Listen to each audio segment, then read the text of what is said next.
जश्न आज़ादी तो आपने क्या करना है? सैलरी तो आफ्टर 10 ही मिलेगी। काम के हालात जो ऐसे चल रहे हैं। बॉस ने तो 14 अगस्त की सारी खुशी का मजा किरकिरा कर दिया। But sir. Francis, please go and do your work.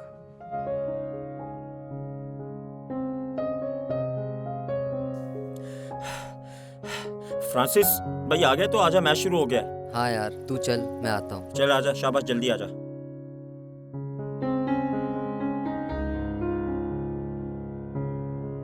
अब तो खेलने का भी दिल नहीं कर रहा। ऐसा करता हूँ कि फैसल के पास ही चला जाता हूँ। और वैसे भी सुना है कि कुरैशी अंकल ने पार्क में मीटिंग भी रखी है। चलो निकलता हूँ।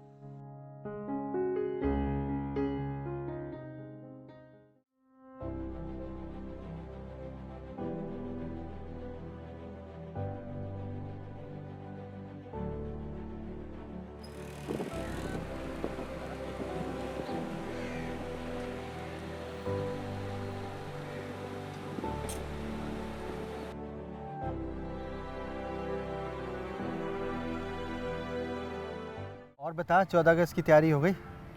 यार यही तो बता रहा था, बॉस से बोला कि सर इस बार ज़रा टाइम से तनख्वाह दे दीजिएगा, 14 अगस्त आ रहा है। तो भड़क गए कि तुम तो मसीही हो, तुम्हारा 14 अगस्त से क्या लेना देना। सर आपसे एक रिक्वेस्ट थी, आप तो जानते हैं कि जश्न आज़ादी आ रही है, तो अगर इस बार मुझे सैलरी एडवांस में मिल जाए तो। जश्न आज़ादी तो आपने क्या करना है? क्यों भाई, तुम नहीं हो क्या पाकिस्तानी?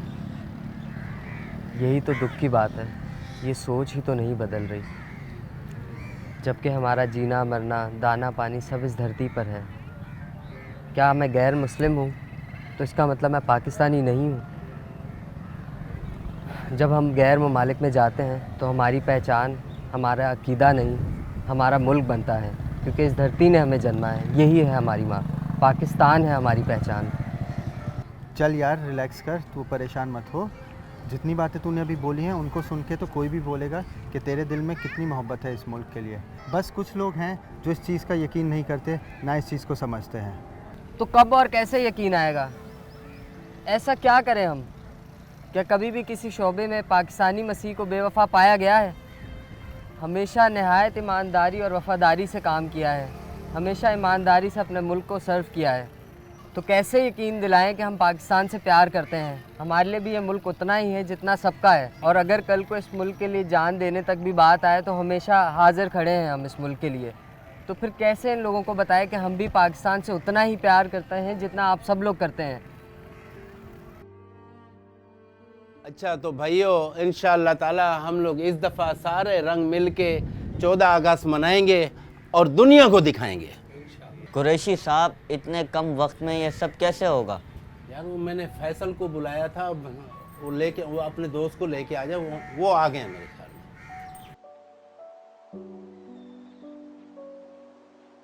सारी चीज़ें वक्त के साथ साथ चलती हैं। सर बेटा, हम लोगों के इंतज़ार कर रहे हैं। अस्सलाम वालेकुम अब्बा। Good evening uncle. Good evening.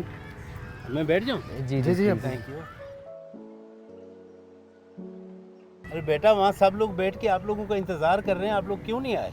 जी अब्बा, बस इसी को तसल्ली दे रहा था। ये थोड़ा परेशान हुआ हुआ है, इसके बॉस ने इसको थोड़ा मायूस कर दिया ये बोल के तुम मसीहों का क्या किरदार 14 अगस्त में। अरे नहीं बाबा, मायूस ना हो, हम सब एक हैं। हम जितने भी हैं, इसे क्रिश्चन मुसलमान, हम सब एक हैं और हम सब ने मनाना है। हम सब पाकिस्तानी हैं, सब ने मनानी है जश्न आज़ादी इंशाअल्लाह। ठीक है बेटा, मायूस ना हो, आप आ जाएं। जी अब आप चले, हम आ जाए। बस हो गई तसल्ली? यही मैं तुम्हें समझा रहा था जो अब्बा ने बोला है। बॉस की बातों को तुम लेके परेशान मत हो, सबकी सोच एक जैसी नहीं होती। चल उठ, अब चलें। चलो।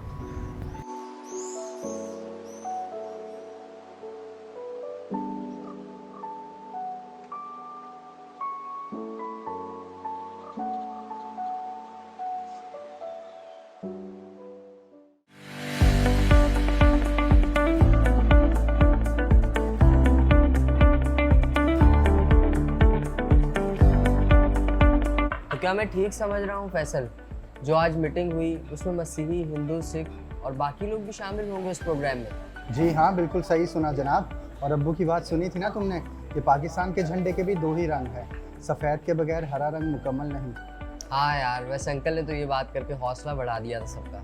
बस देखना कल फिर मज़ा आ जाएगा जब हम सब मिलकर एक ही जगह जश्न आज़ादी मनाएंगे, क्योंकि इस मुल्क का हर वासी पाकिस्तानी है और उसे इस मुल्क से इतनी ही मोहब्बत है जितनी कि हम मुसलमानों को है। Yes, it's true. पाकिस्तान भी जिगर है हमारी तरह। आओ मिलके इन खुशियों को मनाएं।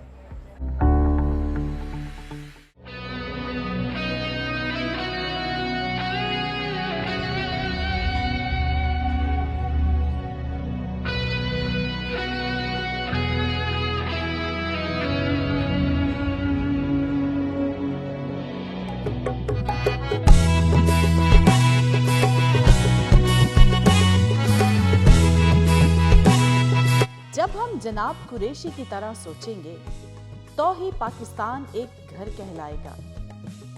आज जरूरत है कि हम अपने घर के लिए मिलकर दुआ करें कि ये तरक्की करे और आगे बढ़े। और ये तब ही होगा जब झंडे के दोनों रंगों को एक ही नजर से देखा जाएगा। पाकिस्तान हमारा है और हम सब हैं पाकिस्तान के।